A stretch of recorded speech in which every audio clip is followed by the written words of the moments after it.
AITA for keeping the dog my cheating husband always claimed was his after our divorce.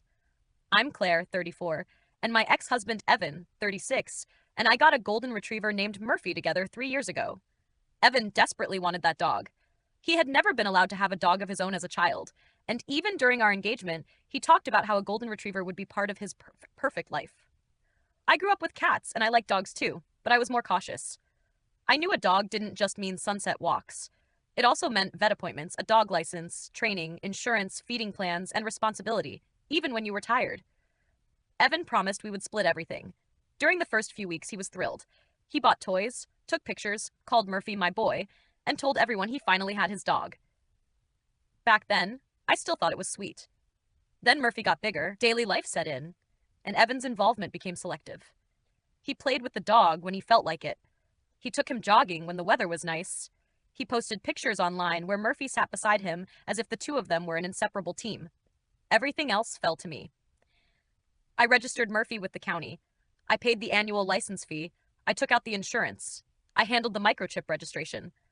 I chose the dog school, made sure the contract was in my name, scheduled vet appointments, kept track of the vaccination records, ordered food, and created a medication schedule when Murphy had to be treated for an ear infection. I didn't complain. I observed. When my sister's cat had kittens, I wanted to take 2 of the little fluff balls, but Evan resisted. He claimed Murphy wouldn't get along with cats. Meanwhile, the dog got along just fine with our neighbor's tomcat. Sometimes the 2 of them even cuddled on our patio. That didn't count for Evan.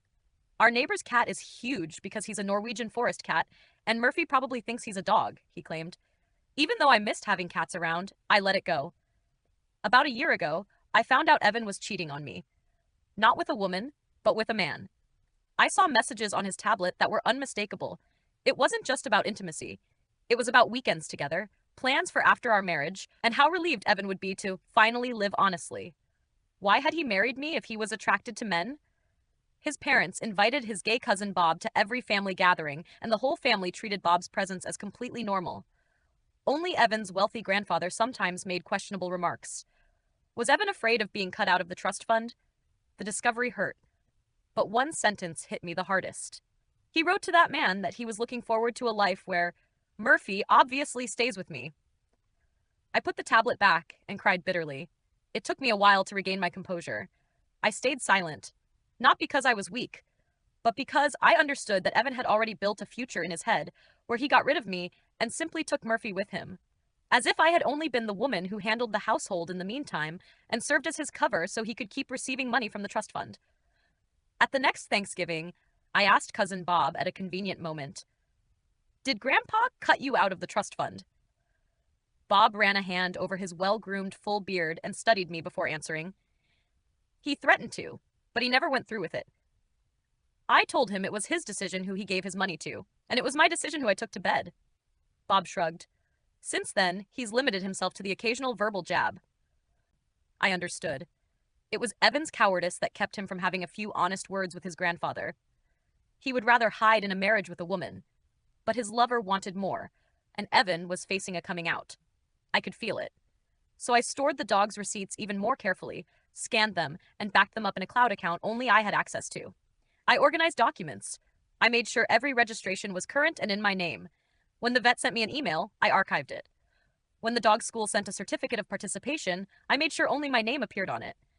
When Murphy needed medication, I documented the dosage and progress.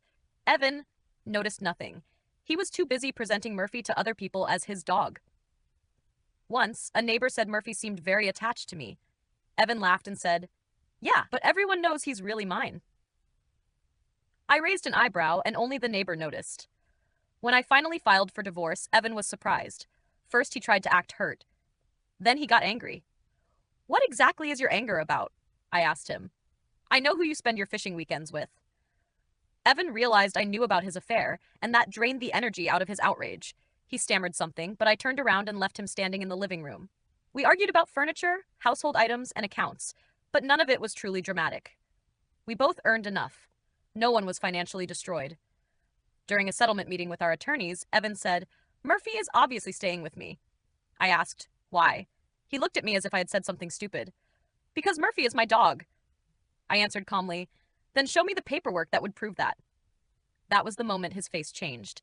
Because there was no paperwork in his name. The dog license was in my name. The insurance was in my name.